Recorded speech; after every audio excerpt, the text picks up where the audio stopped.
Let's talk about compassion and let's talk about how this is actually changing your life. Now, I don't mean talking about compassion in like understanding everybody from a surface level. I mean, first and foremost, the compassion that you hold for your own story.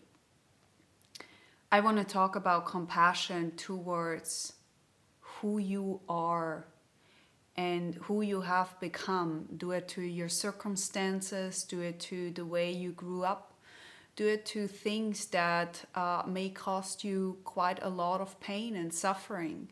And see, many of us have experienced that. This is not something that you're alone with, not at all. Some of us have experienced so harsh conditions that the suffering and the pain is very deep. Sometimes this is actually causing, well, if not many of us, right, is causing us to really put down our light, to really not show up in this world, to really play small in a sense, to not harm us again, to play safe, to not expose ourselves, right? We don't like to feel the same pain again. Now, see, here's the thing. Your biggest potential lies in exactly that suffering, in that pain. But what we want to experience is only the joy, only the glory, only the love and the beauty and whatsoever. Not understanding that it's a dancing in both. It's a dancing in navigating through both, knowing that you are not your emotions. And that's why coming back to the essence of who you truly are from deep within is so crucial, is so important, is so liberating to know that whatever you have gone through, you can give yourself a lot of compassion and you can heal from that. You can move forward. You don't have to go through the same pain over and over again or avoid to, let's say, receive more love. Sometimes people tell me that they are in a relationship and they don't even know if they really and truly and honestly love them because they don't know how this love actually feels. And you see, if you're now like, ooh, could be me, that's okay. This is not a pointing fingers. This is not a, hey, something is wrong. It's about, I notice something might be off. You see, we are softening this. We are very calming this. This is not about putting you like somewhat in front of someone and then shaming you. This is really about, I notice the way how I behave in front of others might be not in my biggest favor.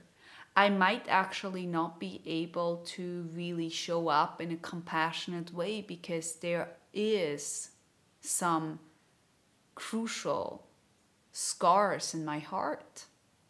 And I feel it so deeply. And it might not only be in your heart, right? It might be in your pelvic area where this is deeply maybe still hidden. And it's maybe hidden in parts that you never think of, right? It's the way how you show up sexually. It's the way how you show up in your work area. It's the way how you show up in relationships, right? If you feel unsure, unsafe within you, unprotected, unworthiness is a huge topic, not feeling good enough. All of it comes together to there might be some scars that need to be healed before I can actually move on to the next step. Some of us are actually in this phase for quite some years, but I'm not really here to tell you, hey, your healing will take up all your space, and you will not experience any joy. See, the thing is with going into those fields is that we are continuously healing. And because we're healing, we are creating more space, we are creating more light, we are creating more love, we are creating more connection towards ourselves. And therefore, we are able to connect to the outside way more, way deeper. I mean, what are we all seeking? We are all seeking to stay connected with each other, to be compassionate with each other, to hold space for each other. We all crave for connection. But the way how we connect is through social media, through things that are not really connecting us. It's very surface level. Then we do want to connect, and we try to do that, but somewhat we cannot move there because we are not open here, right? We are not ready to really fully connect, because what is here, what has hurt us, is preventing us to really step in. It needs quite a lot of faith too, and courage to move into the field, that we start to trust ourselves again, trust our own abilities to know when something is off, to know when to step further, right? And see, compassion comes in various ways, right? I'm not talking about the surface compassion. I'm talking about that compassion that, you could even start working with an archetype somewhat. Quan Yin is really, really, really good to work in this field, where you are actually working with a source that is quite compassionate about this journey.